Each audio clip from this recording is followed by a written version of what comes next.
सुप्रभात बच्चों। नवांकुर डिजी लेसन में आपका हार्दिक अभिनंदन व स्वागत है। मैं आज पीएस राजपूत कक्षा 11 वाणिज्य संकाय के लिए आपको अकाउंटेंसी सब्जेक्ट जिसकी इकाई 5 है, इसका शीर्षक है मूल्यह्रास। इसको डेप्रिसिएशन के नाम से भी जानते हैं। इसके भाग 1 के विषय में आपको बताऊंगा। बच्चों, इसके पहले मैंने आपको मूल्यह्रास के थ्योरी के वीडियो में मूल्यह्रास के विषय में सारी जानकारी आपको दी। उसका आशय क्या है, लक्षण क्या है, कारण क्या है, आदि विधियां वगैरह सब उसमें आपको मैंने बताई। आज मैं व्यवहारिक प्रश्नों को लेकर के, सवाल को लेकर के आपके सामने उपस्थित हूँ। इसमें भाग 1 बताऊंगा मैं, भाग 1 में क्या है।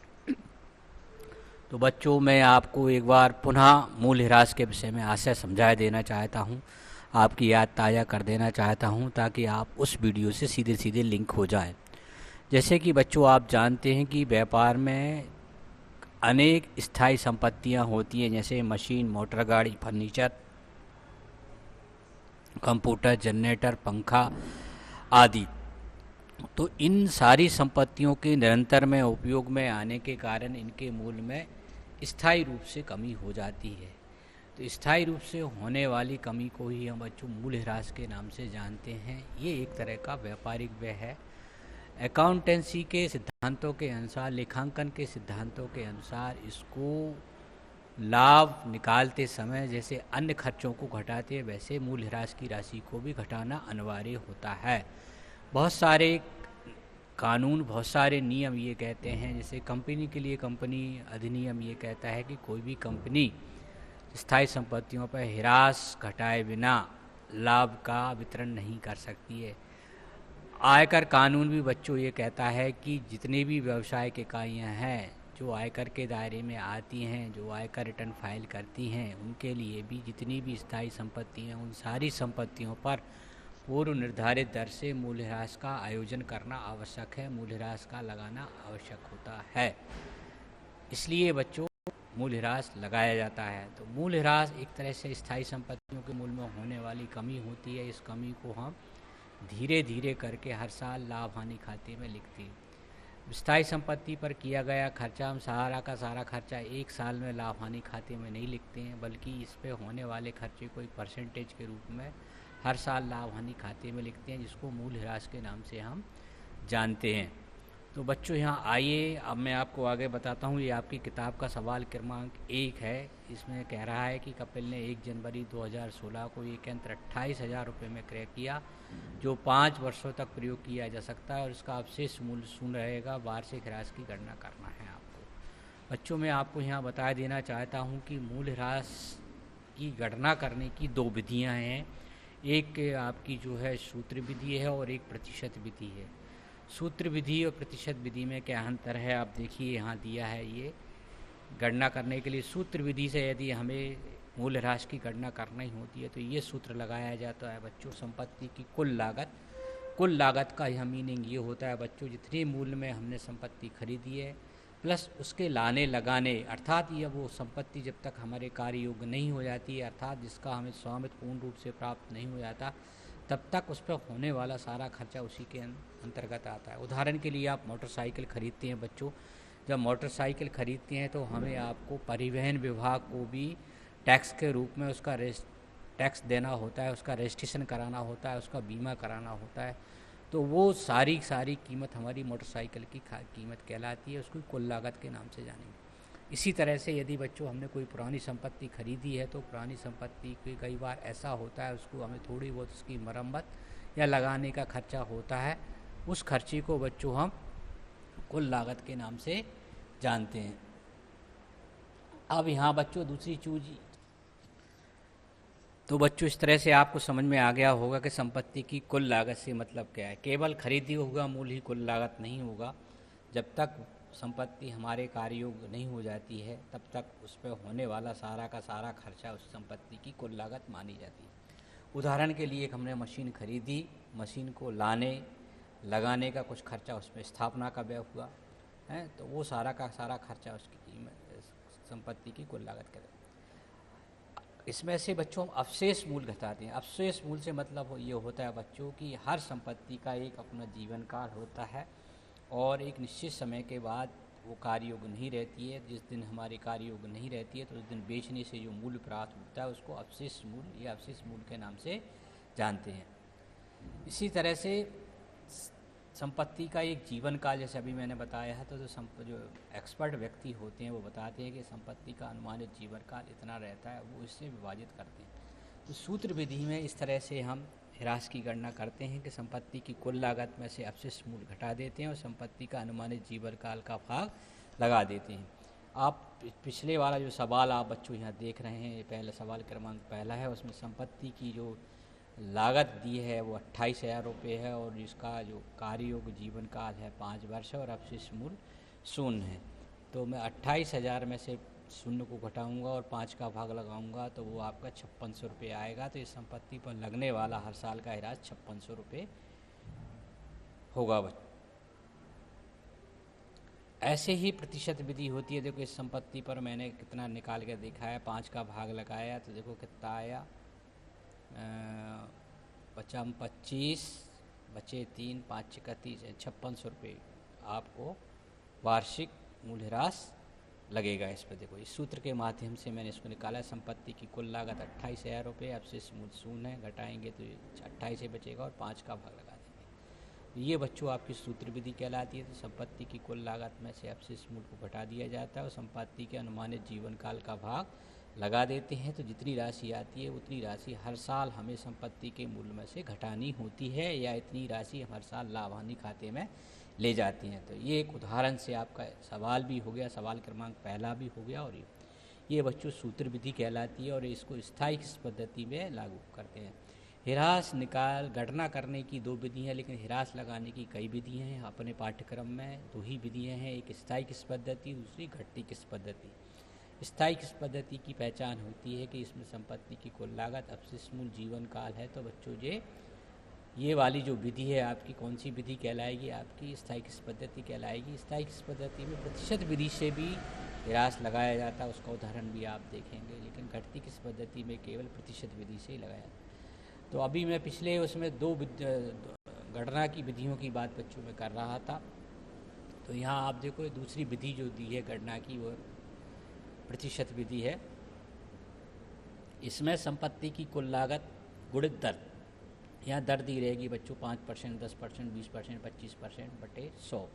साधारण जैसे अपन प्रतिशत निकालते हैं वैसे, जैसे मान लीजिए कोई 1 लाख की संपत्ति और 10% ह्रास लगता है तो 1 लाख का 10% 10,000 होता है। तो इस संपत्ति पर बच्चों हर साल 10,000 रुपये ह्रास लगाएंगे, अर्थात इस मशीन की कीमत में से 10,000 रुपये कम होते चले जाएंगे और इतनी राशि हम लाभ हानि खाते में लिखेंगे। तो ये बच्चों मूल्य ह्रास निकालने की विधियाँ हो गई। तो आपको इससे समझ में आ रहा होगा, जब अवशिष्ट मूल्य दिया हो, जीवन काल दिया हो, तब इस सूत्र का इस्तेमाल करेंगे आप, और जब संपत्ति की लागत दी हो और दर दी हो तो इसका इस्तेमाल करेंगे। यहाँ पहले से नहीं लिखा होता है कि आपको कौन सी विधि से ह्रास की गणना करना है। तो आपका जो अभी सवाल था, इस सवाल में आप बच्चों देखो यंत्र का क्रय मूल्य दिया है, जो इसकी लागत है, प्रयोग वर्ष मतलब इसका जीवन काल हो गया, अवशिष्ट मूल्य 0 दिया है यहाँ पर। अर्थात आपको पहले वाली विधि से आपको ह्रास की गणना करना है और इस विधि से मैंने ह्रास की गणना करके आपको दिखा भी दी। ये इसका उत्तर आ गया। इस तरह से बच्चों आपका ये पहला सवाल कंप्लीट हो जाता है। इसमें सिर्फ इतनी ही राशि आपको हल करके दिखानी थी। छोटा सा सवाल था, छोटे से सवाल से हम आगे बढ़ रहे हैं धीरे धीरे। मूल्य ह्रास, ये ध्यान रखना बच्चों, व्यय की प्रवृत्ति का होता है, इसको लाभ हानि खाते के डेबिट पक्ष में लिखते हैं। अब अगला सवाल देखिए बच्चों। अगला सवाल, एक पुराना यंत्र 42,000 रुपये में खरीदा है, जिसकी मरम्मत और स्थापना पर क्रमशः 8,000 और 3,000 रुपये व्यय हुए। यहाँ बच्चों कुल लागत इसकी कितनी कहलाएगी? पिछले सवाल में ओनली हमने 28,000 रुपये का यंत्र खरीदा था, स्थापना और मरम्मत का हमारा कोई खर्चा नहीं हुआ था। लेकिन यहाँ हमने पुराना यंत्र यदि हम खरीदते हैं, पुरानी कोई चीज़ खरीदती हैं, तो स्वाभाविक रूप से उसको लगाने और थोड़ा बहुत कार्यों को बनाने के लिए कुछ हमें खर्च करना पड़ता है। तो यहाँ संपत्ति की जो लागत होगी बच्चों 42,8,3 अर्थात 53,000 रुपये कहलाएगी। 53,000 पर ह्रास की गणना करेंगे, ना कि 42,000। ये लेखांकन का सिद्धांत होता है, नियम होता है। यदि कोई पुरानी चीज़ हमने खरीदी है या नई चीज़ खरीदी है तो उसको लगाने का जो खर्चा है उसी का ही भाग होता है। उसको हम भाड़े, स्थापना, मरम्मत व्यय के नाम से नहीं लिखते, बल्कि संबंधित संपत्ति खाता डेबिट करते हैं। इस तरह से बच्चों इस यंत्र का जो कीमत हुई 42 धन 8 धन 3 बराबर 53,000 रुपये लागत मानी जाएगी। तो संपत्ति की कुल लागत 53,000 रुपये और इसका अनुमानित जीवन काल बच्चों 8 वर्ष दिया है और अवशिष्ट मूल्य 2,000 रुपये। तो प्रतिवर्ष ह्रास की गणना हमें क्या हुई? सिर्फ यहाँ बच्चों आपसे ह्रास की गणना की राशि पूछ रहे हैं, आगे बड़े प्रश्न अब और आएंगे। तो सबसे पहले बच्चों मैंने संपत्ति की कुल लागत निकाल कर आपको दिखा दी। देखो क्रय मूल्य प्लस मरम्मत व्यय प्लस स्थापना व्यय ये सब जुड़ गए 42 और 8 50 और 3 53। इस संपत्ति की जो कुल लागत है वो 53। तो अब आपको समझ में आ गया होगा बच्चों की संपत्ति की कुल लागत और क्रय मूल्य में क्या अंतर होता है। क्रय मूल्य हमेशा कुल लागत नहीं हो सकती है। तो यहाँ 53,000 पर हम ह्रास निकालेंगे। इस अवशिष्ट मूल्य बच्चों इस प्रश्न में 2,000 है, पिछले प्रश्न में ये 0 दिया था, पिछले प्रश्न में जीवन काल 5 वर्ष था, इसमें 8 वर्ष दिया है। अलग अलग मशीनों का अलग अलग यंत्रों का अलग अलग जीवन काल होता है, अलग अलग अवशिष्ट मूल्य होता है। यदि किसी यंत्र का अवशिष्ट मूल्य दिया है तो हम 0 मान लेते हैं और लागत तो फिर सभी संपत्तियों की अलग अलग होती है बच्चों। अब आप देखिए इसको कैसे हल करेंगे। सबसे पहले मैंने सूत्र लिखा है, मूल्य ह्रास बराबर संपत्ति की कुल लागत माइनस अवशिष्ट मूल्य बटे संपत्ति का अनुमानित जीवन काल। तो अपन ने गणना की तो बच्चों इसका संपत्ति की कुल लागत जो आई वो आपकी 53,000 रुपये आई। अवशिष्ट मूल्य प्रश्न में 2,000 है। यही चीज़ बच्चों पिछले प्रश्न में 0 था। यहाँ ध्यान रखना है 0 लिखना कंपलसरी होता है, ज़रूरी होता है, क्योंकि 28 में से 0 घटाएंगे तो 0 28 ही आएगा। आंसर पर कोई उत्तर नहीं पड़ेगा, लेकिन नियम ये कहता है कि लिखना चाहिए। तो 53,000 में से हम 2,000 घटाएंगे तो 51,000 बटेंगे। 51 में हम 8 का भाग लगाएंगे तो 6,375 रुपये वार्षिक इस पर ह्रास आएगा। अर्थात इस संपत्ति पर हर साल हम 5,375 रुपये का वार्षिक ह्रास लगाएंगे। इसकी कीमत में से हर साल 6,375 रुपये कम होते चले जाएंगे और इतनी राशि हम लाभानी खाते के डेबिट पक्ष में लिखेंगे। तो ये बच्चों इस तरह से आपका दूसरा सवाल भी कंप्लीट हो गया। अब आशा है आपको दोनों सवालों के हल करने के बाद समझ में आ गया होगा कि किसी भी स्थायी संपत्ति पर यदि उसका अवशिष्ट मूल्य जीवन काल दिया है तो उस पर ह्रास किस तरह से निकाला जाता है। अब देखिए बच्चों अगला सवाल थोड़ा सा भिन्न करके दिया गया है कि 1 जनवरी 2016 को बहुत सारे उपकरण 1,500 रुपये के थे, वर्ष 16 में 1,000 रुपये के उपकरण और ख़रीदे। तो 1,500 के हमारे पास पहले से थे, 1,000 के और खरीद लिए तो आपके 2,500 के हो गए। 31 दिसंबर को इन उपकरणों की कीमत या इसका स्टॉक मूल्य 2,000 बचा। तो सिंपल सी बात है बच्चों, 1,500 के पास हमारे पास उपकरण थे, 1,000 के हमने खरीद लिए, तो आपकी जो बच्चों जो कीमत हो गई वो 2,500 रुपये हो गई। यहाँ 2,500 लिखना है, गलती से 2,000 लिखा है, इसको सही कर लेंगे आप, इसको सुधार लेंगे बच्चों। 1,500 धन 1,000 बराबर 3,500 होता है, ये 2,000 नहीं होता है। चला ये टाइप करने वाली की त्रुटि है, टाइपिंग मिस्टेक है यहाँ, लेकिन नीचे सही किया गया है। 2,500 में से स्टॉक मूल्य को घटा दिया है, घटाने के बाद जो राशि आई है वो 500 रुपये। इसको निकालने का ये सूत्र होता है बच्चों, ह्रास की राशि जब प्रारंभिक कीमत दी हो, खरीदी दिया और अंतिम स्टॉक। अंतिम स्टॉक मतलब यहाँ स्टॉक से तात्पर्य बच्चों उससे मशीन का साल भर उपयोग करने के बाद वैल्यू जो बची आपकी कितनी बची, 2,000 रुपये बची। तो ये 2,500 में से बच्चों हम 2,000 घटाएंगे तो 500 रुपये इस मशीन पर प्रतिवर्ष ह्रास। ये ज़रूर आप ठीक करना, ये टाइपिंग त्रुटि है। 1,500 धन 1,000 2,500 होते हैं, लेकिन यहाँ गलती से 2,000 टाइप हो गए। ठीक है, तो इस तरह से ये बच्चों आपका तीसरा सवाल भी ख़त्म हो जाता है। तो अब आपको आशा है, मैं ये बात समझता हूँ कि यदि सूत्र विधि से ह्रास की गणना करना है तो कैसे ह्रास की गणना करते हैं आप ठीक ढंग से समझ गए होंगे। साधारण से उदाहरण से सब इस प्रश्न को और समझ लेते हैं बच्चों। जैसे मान लीजिए कोई एक मशीन हमने 1,00,000 रुपये की खरीदी और साल के अंत में 80,000 उसकी कीमत बचती है, तो वो उसका अंतिम स्टॉक कहलाएगा। खरीदी हमने 1,00,000 की और अंतिम स्टॉक 80,000 हो गई, तो 20,000 रुपये स्वाभाविक रूप से इसका ह्रास हो गया। तो 1,00,000 की चीज़ खरीदी और अंतिम कीमत उसकी 80,000 रुपये बच रही है, तो बच्चों 20,000 रुपये उसका मूल्य राशि कहलाएगा। यहाँ 2 तरह की चीज़ें दे दी गई हैं इस प्रश्न में। पहले से हमारे पास 1,500 रुपये के उपकरण हैं और 1,000 के और उपकरण हमने खरीद लिए, तो इस तरह से 2,500 के हो गए। 2,500 के उपकरणों का जब हमने साल भर उपयोग किया और उसकी आखिरी में उसकी कीमत देखी तो वो 2,000 के बचे। तो प्रारंभिक मूल्य में हमने नवीन क्रय को जोड़ दिया और अंतिम स्टॉक को घटा दिया। घटाने के बाद जो राशि आएगी वो राशि मूल्य ह्रास कहलाएगी। ये राशि हर साल इस यंत्र की कीमत में से, उपकरणों की कीमत में से घटती चली जाएगी और इतनी राशि को हम लाभ हानि खाते में लिखेंगे। तो ये बच्चों छोटे छोटे 3 प्रश्न थे आपके, इसमें सिर्फ मूल ह्रास की गणना करने को कहा गया था और वो भी सूत्र विधि से आपको हल करना था, सूत्र विधि से हल करना था। अब अगले जो प्रश्न होंगे आपके, अगले प्रश्नों में बच्चों मैं आपको बताऊंगा कि सूत्र विधि से हम ह्रास की गणना कैसे करते हैं। ह्रास की गणना करने के बाद फिर उनका हम मशीन खाता बनाते हैं और मूल्य ह्रास खाता बनाते हैं। बच्चों जैसे कि आप जानते हैं कि जब हम कोई मशीन खरीदते हैं तो मशीन खाता डेबिट होता है और रोकड़ खाता क्रेडिट होता है। तो ये मशीन खाते के डेबिट में जाएगा और रोकड़ खाते के क्रेडिट में जाएगा। तो मशीन खाता कैसे तैयार होता है, उस पर ह्रास कैसे लगाया जाता है, उसकी गणना कार्य कैसे की जाती है, ये सब जानने के लिए अगले प्रश्न आपकी किताब को लेकर के मैं अगले वीडियो में उपस्थित हूँगा।